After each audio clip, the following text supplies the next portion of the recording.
let's talk schematic evolution. And I'm going to do this in a way that doesn't reveal anything for the 49ers. I'm not trying to be a double agent, but I've been at practice and we've been talking to the coaches. We just talked to all the position coaches. They want to evolve. And I think the evolution that we can expect on offense, I don't want to reveal too much, but I think this should be expected. What was the cool little new feature in the NFL last year on offense that every team kind of wanted to steal? Wasn't it that pop motion? Yeah. Kyle called it the cheat motion, where you have someone, and instead of doing the jet sweep where he goes across the formation, he goes the opposite direction, like he's trying to run off the field and use the bathroom.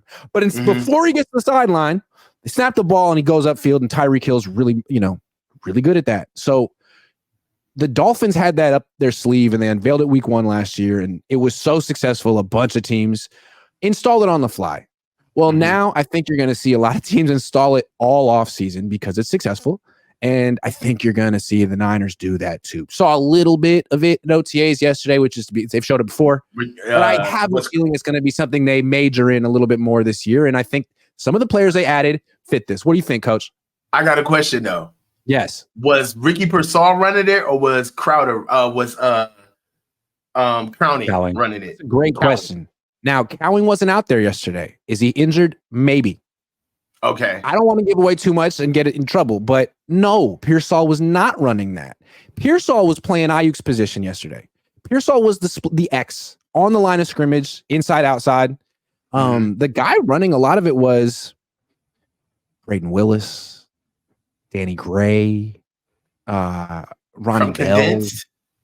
Yes, absolutely. It's 7-on-7, so 2x3, or 4x1, and you have someone going in motion at the snap. A lot of times it was Braden Willis, and it wasn't necessarily to get the ball to Willis, but it was sort of like, let's get this guy running to the left and then throw to Debo down the seam on the right. A little bit like window dressing. But you also saw Debo run it to the side, stop in the flat, and then run a slant off of it. So you're going to see all kind of I'm going to get in trouble for that. I'm so sorry. I'm just there. So they're installing some cheat motion. Every offense in the freaking league is going to do it. That's the new trend.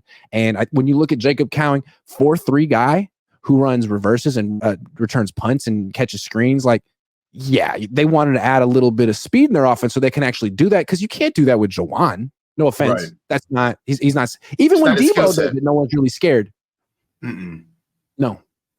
What makes it work is the 4-3 speed that the Dolphins have in spades that the Niners are trying to get. And it may keep Danny Gray on the freaking team. He was pretty good at OTAs the other day. He caught 3 passes. He didn't catch it with his chest. All of a sudden, they want more speed on the offense for this reason. Don't write him off. No, I will say, with the emergence of all of these receivers, Danny Gray, Tay Martin, all of these guys, Ronnie Bell, Chris Conley's gone. Is he gone? He's still here. He was not at the practice. I think he must be. I don't know. But all of these low hanging fruit receivers in the wide receiver room, they got to all be feeling a certain way. They really have to be, with the fact that the Niners are transitioning to what it seems to be like more of a pick and pop offense, where they're trying to get the ball out fast. They're trying to stretch the line of scrimmage immediately. They want to get to the weakest parts of the defense as fast as possible with the strongest and fastest players that they have. And they can't just do it with Debo anymore. There just can't be quick screens and tunnel screens anymore. They're going to need real speed getting the ball. I think Rashee Rice is what is woken up the Niners and understanding what instant offense you can have when you have somebody that can get out, catch the ball, and get the ball behind the line of scrimmage. But you just need more of one guy. It can't just be Debo. You need practitioners that can get it done across the line of scrimmage. So I do see that with the Niners. I will say that it does breed competition to kind of tie back to what I started this with, that you got to probably – I would be if I'm Ronnie Bell and I'm sitting in the draft, like hanging out over Chris Conley's house, and I see these two guys get drafted. I'm looking at my guy like, training camp's gonna be interesting this year, bro. You know what I'm saying? They're trying to move on without us. So I do see them moving towards it. And just to tie it all together, if you don't think that they're moving on, then why has Christian McCaffrey won his money? Yeah. This is going to be a whole different offense. Go ahead. I also wonder at what point does Jennings become expendable? And he's somebody that I brought up during draft time. Was like, everybody's talking about Debo and Ayuk and who's going to get traded and all these other things. To me, it was like Jennings is the guy that as they get closer to training camp or in training camp, they're like, listen, if Danny Gray can emerge or one of these other guys, you know they're going to keep the rookies. They just brought in Bell last year. So if him or Danny Gray can really, really step it up and earn a spot on this team, I know Jennings is a team favorite, but if you can get a late round pick for him, for a guy that's probably not going to be here past this year, maybe he can go somewhere else and get a 2 or 3 year deal and get that extension he's looking for. I think he might become expendable, but it's going to mean that somebody else has to step it up. Somebody that you just don't want to get rid of. And maybe Danny Gray can be that guy, or Bell or whoever. But, I just think I would look out for that. Jennings may not be on this team. He may not make this team.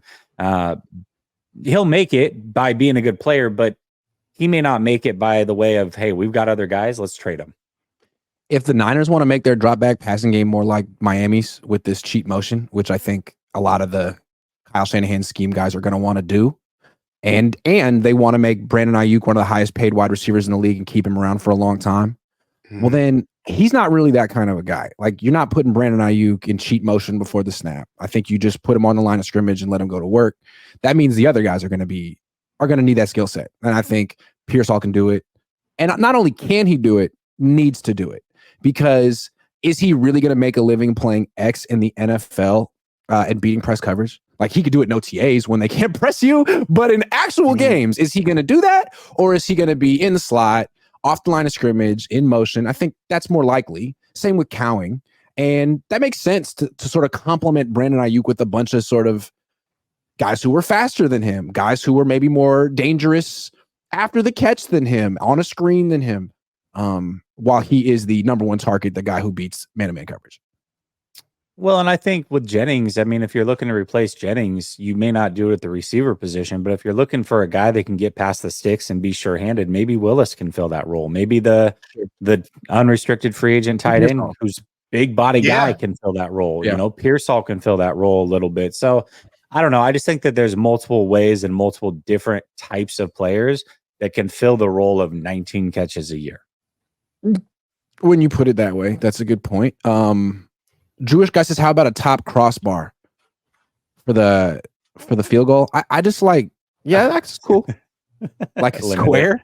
Devin Smith has my 3 favorite content characters all together. Yeah, we are characters. I'll take that, Devin. Thank you very much.